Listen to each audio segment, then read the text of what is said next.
ईसाई है, जैन है, एथिस्ट है, मेहनतकश है, किसान, गरीब, मजलूम और दलित है। मगर अगर जो तकारीर आज हमने यहां पर सुनी और बाहर जो सुनते हैं, अगर भारत को देवी कहने और उसके आगे सजदा करने, तो दरअसल कौम परस्ती को, वतन से मोहब्बत को मजहब में तब्दील कर रहे, और फिर यहां पर बोल रहे कि अगर भारत में रहना है तो वंदे मातरम गाना पड़ेगा। भाई ये तो संविधान के खिलाफ है, सुप्रीम कोर्ट के जजमेंट के खिलाफ है। अगर वंदे मातरम मैडम कौमियत का मियार है तो फिर सवाल यह है कि हसरत मोहानी की कौमियत क्या थी जिसने इनकलाब जिंदाबाद का नारा दिया? अगर यूसुफ मेहरली ने quit India Simon go back का नारा दिया तो उसकी कौमियत क्या थी? अगर हैदराबाद से मौलवी अलाउद्दीन जो मक्का मस्जिद का पहला मुजरिम है काला पानी में, और तूनेबाज खान जो मारकर लाश को लटका दिया गया था हैदराबाद में 8 दिन तक, उसकी कौमियत क्या थी? अगर इनायतुल्लाह काफी जो जिहाद का फतवा अंग्रेजों के खिलाफ दिया मुरादाबाद में, जब उनको 2 दिन में फांसी की सजा दी गई, और जब फांसी की सजा के बाद जा रहे हैं तो इनायतुल्लाह मौलाना काफी की जबान पर क्या था? वो रसूलुल्लाह हमारे प्रॉफिट की नात पढ़ रहे थे। क्या पढ़ रहे थे?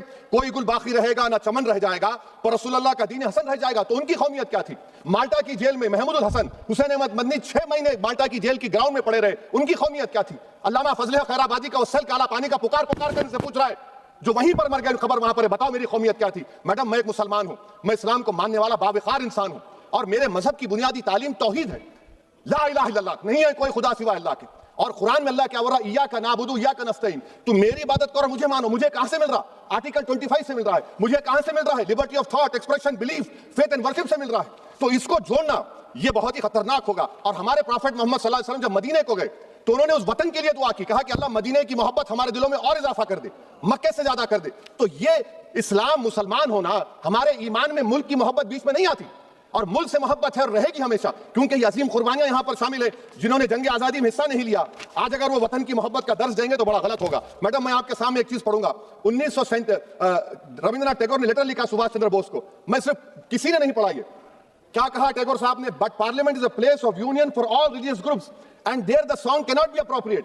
When Bengali Muslims show sign of stubborn fanaticism, we regard it intolerable. When we too copy them and make unreasonable demands, it will be self-defeating.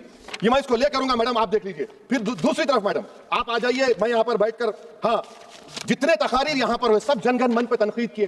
तो मैडम मुझे ये कहना पड़ेगा कि जनगण मन पर आप लोग इतनी तकलीफ क्यों उठा रहे हैं? आखिर इतनी तकलीफ क्यों है? तो मैं जब जाकर देखा तो मुझे 28 दिसंबर का ऑर्गेनाइजर मैगजीन का आर्टिकल मिला, जिसमें ऑर्गेनाइजर लिखता है कि what is the moral sanction behind government choice of Janagana Mana, except that it can be made an item of entertainment at the sumptuous parties thrown by government officials. आप बताइए इसका बोलेंगे आप? और फिर उसके काइंड कैसा करते हैं?